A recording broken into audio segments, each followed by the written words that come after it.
வணக்கம், நான் உங்கள் ஆர்ஆர் கேபிட்டல் சதீஷ். 22/12/2023 இன்றைய பங்கு செய்திகளோட டிசம்பர் 31ஆம் தேதியோட எலன் மஸ்கோட கனவு திட்டமான ஹைப்பர் லூப்பை ஸ்டாப் பண்றதா சொல்லியிருக்காங்க. டிசம்பர் 31ஆம் தேதியோட பினான்சியல் சார்ந்த ஷேர் மார்க்கெட், மியூச்சுவல் ஃபண்ட் எல்லாம் நாமினி அப்டேட் பண்ண வேண்டிய டெட்லைன் முடிய போகுது. இந்த மாதிரிப்பட்ட சுவாரஸ்யமான தகவலை தான் நம்ம பார்க்க போறோம். தொடர்ந்து ஏற்றத்துல இருந்த இந்திய பங்கு சந்தைகள் 2 நாளைக்கு முன்னால மிகப்பெரிய இறக்கத்துல இருந்துச்சு. நேற்றைக்கு கொஞ்சம் பாசிட்டிவா இருந்துச்சு, இன்றைக்கும் கொஞ்சம் பாசிட்டிவா முடிவடைஞ்சிருக்கு. மெட்டல், ஐடி, ஆட்டோமொபைல் ஸ்டாக்ஸ் இன்றைக்கு பாசிட்டிவா இருந்துச்சு. அதனால நிப்டி பாசிட்டிவ் சைடு போயிருந்துச்சு. கோவிட்டோட வேகம் மாநிலங்கள்ல கொஞ்சம் கொஞ்சமா அதிகரிச்சிட்டு இருக்கக்கூடிய ரிப்போர்ட்டும் பதிவாயிட்டு இருக்கு. இந்த மாதிரிப்பட்ட சூழல்ல இன்றைக்கு நிப்டி 94 புள்ளிகள் ஏற்றத்துல 21,349 முடிவடைஞ்சிருக்கு. வாராந்திர அடிப்படையில் 110 புள்ளிகளை இழந்து முடிவடைஞ்சிருக்கு. அதே மாதிரி இந்த வாரம் வந்திருந்த ஹைல இருந்து 244 புள்ளிகள் இறக்கத்துல முடிவடைஞ்சிருக்கு. சென்செக்ஸை பொறுத்தவரை இன்றைக்கு 241 புள்ளிகள் ஏற்றத்துல 71,106 க்ளோஸ் ஆயிருக்கு. பேங்க் நிப்டி 348 புள்ளிகள் வீழ்ச்சியில் க்ளோஸ் ஆயிருக்கு. ஐடி 791 புள்ளிகள் ஏற்றத்துல 35,637 க்ளோஸ் ஆயிருக்கு. ஐடி ஸ்டாக்ல விப்ரோல இன்னைக்கு ரொம்பவே ஸ்ட்ராங்கான பை இருந்துச்சு. வால்டர் இண்டெக்ஸ் 13.71 இருக்கு. டாலருக்கு எதிராக இந்தியன் ரூபி 83.23 காசுகள் இருக்கு. நிப்டி 50ல இன்னைக்கு 39 நிறுவனங்கள் ஏற்றத்திலையும் 11 நிறுவனங்கள் இறக்கத்திலையும் இருந்துச்சு. Wipro, HCL, Hindalco, Tata steel, Tata Motors இந்த நிறுவனங்கள் எல்லாம் இன்னைக்கு டாப் கெய்னர்ஸா இருந்தாங்க. Grasim, SBI, ICICI bank, Bajaj finance, HDFC bank இவங்க டாப் லூசர்ஸ் ஆகி இருந்தாங்க. ராஜேஷ் எக்ஸ்போர்ட்ஸ் உட்பட சில நிறுவனங்கள் டிவிடெண்ட் ரெக்கார்ட் டேட் அனௌன்ஸ் பண்ணிருக்காங்க. சோ இந்த ஷேர்ஸ் நீங்க ஹோல்ட் பண்ணீங்கன்னா உங்க போர்ட்ஃபோலியோ செக் பண்ணிக்கோங்க. போனஸ் பொறுத்தவரை அக்சிட்ரா காட்டன் நிறுவனம் இன்னைக்கு 1:3 அறிவிச்சிருக்காங்க. அதே மாதிரி ஆர்பாலஜிக் டெக் இந்த நிறுவனமும் 1:3 அனௌன்ஸ் பண்ணிருக்காங்க. சோ இந்த 2 நிறுவனங்களையும் ஹோல்ட் பண்றீங்கன்னா, இந்த 2 நிறுவனத்தையும் ஹோல்ட் பண்றவங்களுக்கு 3 ஷேர் நீங்க ஹோல்ட் பண்ணீங்கன்னா 1 ஷேர் ஃப்ரீயா கிடைக்கும்.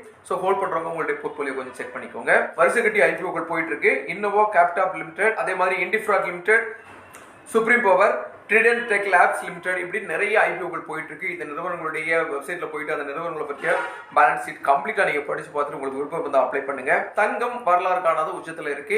இது வரைக்கும் இல்லாத உச்சத்துல இன்னைக்கு தங்கம் ட்ரேட் ஆயிட்டு இருக்கு.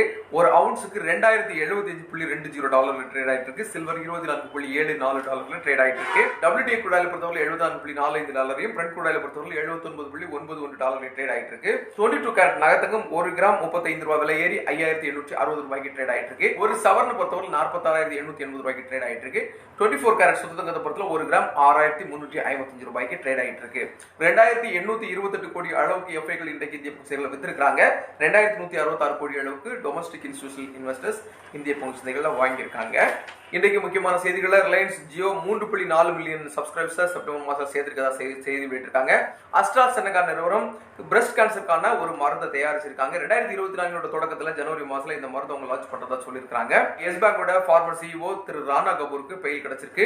ஏற்கனவே மணி லாண்டரி கேஸ்ல அவர் உள்ள இருக்கிறாரு. சோ அவருக்கு இப்போ பெயில் கிடைச்சிருக்கு. இன்னொரு சிபிஐ கோர்ட் கேஸ்ல ஜெயில தான் கண்டினியூ பண்றதுக்கும் வாய்ப்பு இருக்கு. மாநில வாரியா COVID-19 JN1 வேரியன்டுடைய தாக்கம் அதிகமா இருக்கு, நம்பர்ஸ் அதிகமாயிட்டு இருக்குன்னு சொல்லியிருக்காங்க.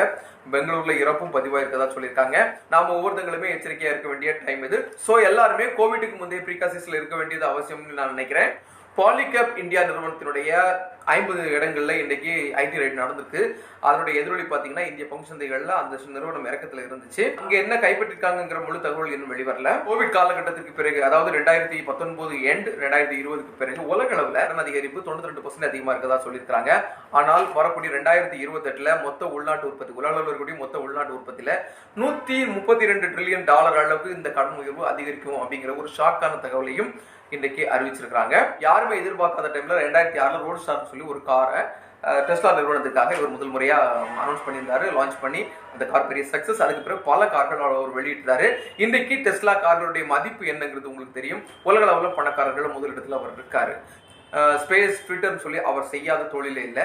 இந்த சூழல்ல 2013 வருஷத்துல அவருடைய கனவு திட்டமான ஹைப்பர் லூப் பத்தி அவர் ஒரு நீண்ட நெடிய ஒரு ரிசர்ச் முடிச்சிருந்தாரு. அதனுடைய ஆய்வறிக்கையை சப்மிட் பண்ணியிருந்தாரு. அதன் விரிவாக்கமா ஹைப்பர் லூப் 1 சொல்லிட்டு ஒரு நிறுவனத்தை தொடங்கியிருந்தாங்க.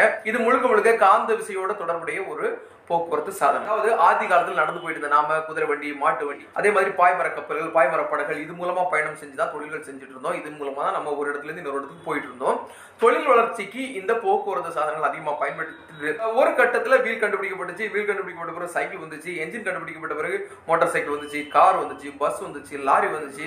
கப்பல்கள்ல என்ஜின்கள் மாற்றப்பட்டன, ரயில்கள் உருவாக்கப்பட்டன, ரயில்கள்ல புல்லட் ட்ரெயின் வந்துச்சு, விமானங்கள் கண்டுபிடிக்கப்பட்டன, விமானங்கள்ல ஹை ஸ்பீட் விமானங்கள் இருக்கு. ஏகப்பட்ட செயற்கைக்கோள்களும் நாம ஏவி இருக்கும். இந்த மாதிரி ஏகப்பட்ட டிரான்ஸ்போர்ட்டை நாம வந்து பயன்படுத்திட்டு இருக்கோம். இந்த சூழல்ல அடுத்த டெக்னாலஜியா உருவாக்கப்பட்ட ஹைப்பர்லூப்ங்கிற டெக்னாலஜி தான் இருக்குது. இதை ஏற்கனவே 2019 பரிசோதனை செஞ்சு பார்த்துட்டாங்க. பரிசோதனையில 463 கிலோமீட்டர் வேகத்துல போன இந்த ஹைப்பர்லூப் டெக்னாலஜியுடைய சோதனை ஓட்டம் மனுஷனை வச்சு 171 கிலோமீட்டர் வேகத்துல 2020 பரிசோதிச்சாச்சு. இந்த சூழல்ல தான் இந்த ஹைப்பர்லூப் 1 டெக்னாலஜி வந்து ஸ்டாப் பண்ண போறதா, டிசம்பர் 31 நிறுத்தி அதனுடைய சொத்துக்களை விற்க போறதா ப்ளூம்பர்க் ஒரு தகவல் கொடுத்திருக்காங்க. இந்த ஹைப்பர்லூப் டெக்னாலஜி எப்படி இருக்கும்னா, ஒரு டியூப் மாடல் இருக்கும். அந்த டியூப்ல ஒரு கேப்சூல் மாதிரி நாம உட்கார்ந்து டிராவல் பண்ற மாதிரி இருக்கும். காந்த விசையினுடைய உந்தல்ல லோ பிரஷர்ல தான் இது டிராவல் ஆகும்.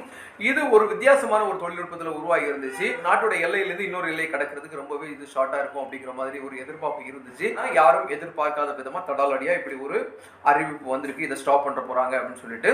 ஆனாலும் இந்த டெக்னாலஜி ஓரளவு சக்சஸ்க்கு வந்ததுனால இதை அடுத்த நிறுவனங்கள் கூட எடுத்து செய்யறதுக்கு வாய்ப்பு இருக்கு. அடுத்த கட்டத்துக்கு இதை கொண்டு போகிற அளவுக்கு தொழில் முறையில எந்த ஒப்பந்தங்களும் இல்லாததுதான் இதை க்ளோஸ் பண்றதுக்கான முக்கியமான காரணமா ப்ளூம்பர்க் சொல்லியிருக்காங்க. மேபி எலன் மஸ்க் இதனுடைய காப்பீட்டு வச்சுட்டு அடுத்த நிறுவனங்களை செயல்பாட்டு கொண்டு வர கூட இதை முயற்சி செய்யறதுக்கு வாய்ப்பு இருக்கு. இருந்தாலும் இந்த டெக்னாலஜி அடுத்து வரதுக்கு, ஏன்னா ஆர்டிபிஷியல் இன்டெலிஜென்ஸ் நாம எதிர்பார்க்காத நேரத்தில் உள்ள நுழைஞ்சு பெரிய அளவில் புரட்சி பண்ணிட்டு இருக்கு. அதே மாதிரி இந்த தொழில்நுட்பமும் எதிர்காலத்துல வளர்ச்சி அடைய வாய்ப்பு இருக்கு. அடுத்து 2024 டிஜிட், ஓலா, நவி, ஓயோ, பேமோட்டோ, ஸ்விக்கி, மொபி, கரோடா உட்பட நிறைய நிறுவனங்கள் வரிசை கட்டி நிற்கிறாங்க ஐபிஓக்கு. நல்ல நிறுவனங்கள் இருந்துச்சுன்னா, அந்த ஐபிஓக்கள் வந்துச்சுன்னா அந்த நிறுவனங்களை பற்றி நீங்க முழுசா ஆராய்ச்சி முதலீடு செய்ய பாருங்க. அடுத்து பாத்தீங்கன்னா டிசம்பர் 31 நாமினி அப்டேட் பண்ணக்கூடிய கேடு அப்படின்னு சொல்லி அறிவிச்சிருக்காங்க. ஏற்கனவே உங்களுக்கு தெரியும், நாமினி அப்டேட் பண்றதுக்கு, அதாவது ஷேர் மார்க்கெட்டில் இருக்கக்கூடிய டிமேட் அக்கௌண்டா இருக்கலாம், அதே மாதிரி மியூச்சுவல் ஃபண்ட் போலியோக்களா இருக்கலாம், இதுல எல்லாமே நீங்க நாமினியை அப்டேட் பண்ணணும்னு சொல்லி ஏற்கனவே பலமுறை கெடு கொடுத்துட்டாங்க. இந்த வாட்டி வர டிசம்பர் 31, 2023 சொல்லியிருக்காங்க. இந்த நாமினினா என்னன்னு முதல்ல தெரிஞ்சுக்கோங்க. அதாவது பினான்சியலா நீங்க எங்கேயாச்சும் இன்வெஸ்ட் பண்ணியிருந்தீங்கன்னா அந்த இன்வெஸ்ட்மெண்ட் உங்களுடைய காலத்துக்கு பிறகு யாருக்கு போய் சேர்ந்தங்கிறதா அந்த நாமினியுடைய அர்த்தம். ஒரு சொத்துக்கள் வாங்கும்போது உயிர் எழுதி வைக்கிற மாதிரி டிஜிட்டலா வாங்கியிருக்கக்கூடிய ஷேர்ஸ், அதே மாதிரி டிஜிட்டலா வாங்கியிருக்கக்கூடிய மியூச்சுவல் ஃபண்ட் உங்களுடைய காலத்துக்கு பிறகு அந்த போலியோக்கள் இருக்கக்கூடிய மியூச்சுவல் ஃபண்ட் யாருக்கு போகணும், அந்த டிமேட் அக்கௌண்ட்ல இருக்கக்கூடிய ஷேர்ஸ் யாருக்கு போகணுங்கிறத நீங்க நாமினி இன்னார் தான் என்னுடைய நாமினி, இவர்கிட்ட தான் நீங்க கொடுக்கணும்னு சொல்லி நியமிக்கிறதுக்காக தான் இந்த கெடு கொடுத்திருக்காங்க. இது எதுக்காக பயன்படும் சொன்னா, பொதுவாகவே வேல்யூவான இந்த சொத்துக்களை வாங்கி திரும்ப அவருடைய காலத்துக்கு பிறகு அந்த சொத்துக்களை யார் பெற போறாங்க அப்படிங்கிறதுல நிறைய சிக்கல்கள் இருக்குங்கிறத உணர்ந்துதான் இதை நியமிக்கிறாங்க. இதுல நிறைய வாய்ப்புகளும் கொடுக்குறாங்க. நாமினியை நீங்க 1, 2, 3 கூட நீங்க உங்களுடைய விருப்பத்துக்கு தகுந்த மாதிரி, உங்களுடைய விருப்பத்துக்கு தகுந்த மாதிரி பெர்சன்டேஜ் அடிப்படையில் கூட நீங்க பிரிச்சு நாமினியை அசைன் பண்ண முடியும். இப்படி ஏகப்பட்ட வாய்ப்புகளை கொடுக்குறாங்க. மைனரா இருக்கக்கூடிய ஒரு குழந்தையை நீங்க நாமினியா நியமிக்கணும்னா அந்த குழந்தையினுடைய பெற்றோர் வந்து கார்டியனா இருக்கணும். அப்படிப்பட்ட வாய்ப்புகளும் இருக்கு. அது தற்சமயம் வரை இருக்கக்கூடிய நிறைய முதலீடுகள்ல நாமினி இல்லாம அந்த முதலீட்டாளர் இறந்த பிறகு அந்த பணத்தை உரிமை கோரப்படாம முடங்கி இருக்கக்கூடிய ஏகப்பட்ட பணம் செபியினுடைய சைடுல இருக்கு. அதனாலதான் இந்த அறிவிப்பெல்லாம் கொடுத்திருக்காங்க. முதலீடு பண்ணிருக்கவங்களுடைய பணம் முதலீட்டாளருடைய உறவு சார்ந்தவங்களுக்கு போய் சேர்ந்தக்கூடியதுதான் இதனுடைய நோக்கம். சரி, டிசம்பர் 31 வரைக்கும் நீங்க வந்து நாமினியை உங்களுடைய பங்குச்சந்தை டிமேட் அக்கௌண்டோ அல்லது மியூச்சுவல் ஃபண்ட் போலியோக்கள்லயோ நியமிக்கலாம். அப்ப என்ன நடக்கும்னா, அதுக்கு பிறகு நீங்க ஷேர் மார்க்கெட்ல ட்ரேட் பண்றதுக்கு உங்களுக்கு முடியுமானா முடியாது. ஷேரை வாங்கவோ அல்லது விற்கோ உங்களை வந்து அனுமதிக்க மாட்டாங்க.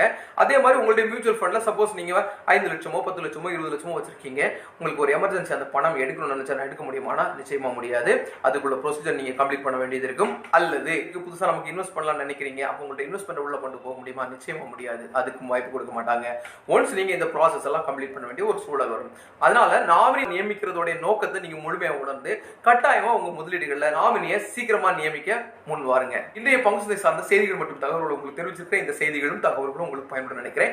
எப்பவும் சொல்ற மாதிரி தான் பங்குச்சந்தை, மியூச்சுவல் ஃபண்ட், ETF, டிஜிட்டல் கோல்ட்ல வெறும் 100 ரூபாயிலிருந்து கூட முதலீடு செய்ய முடியும். இந்த மாதிரி எளிய முதலீடுகள் இருக்குங்கிறது எல்லா மக்களுக்கும் போய் சேர்ந்த நோக்கத்துல தான் இந்த செய்தி தொகுப்பு உருவாக்கப்பட்டிருக்கு. இது முழுக்க எஜுகேஷன் பர்பஸ் தான். உங்களுடைய பங்குச்சந்தை சார்ந்த முதலீடுகளை நீங்க எடுக்கிறதுக்கு முன்னால உங்களுடைய முதலீட்டோட ரிஸ்க் என்னங்கிறத பார்த்து அதுக்கேற்றபடி முதலீடு செய்யுங்க. இந்த வீடியோ தொகுப்பு உங்களுக்கு பிடிச்சிருந்துச்சுன்னா லைக் பண்ணுங்க, கமெண்ட் பண்ணுங்க, சப்ஸ்கிரைப் பண்ணுங்க, ஷேர் பண்ணுங்க. இறுதியா லாட்டரி எதிர்பார்த்து எப்பவுமே காவல் இருக்காதீங்க. உங்களுடைய திறமையும் உங்களுடைய உழைக்கும் திறன் தான் உங்களை எப்பவுமே முன்னேற்றங்கிறதுல எப்பவுமே நம்பிக்கை வச்சு முன்னேறி போங்க. நன்றி.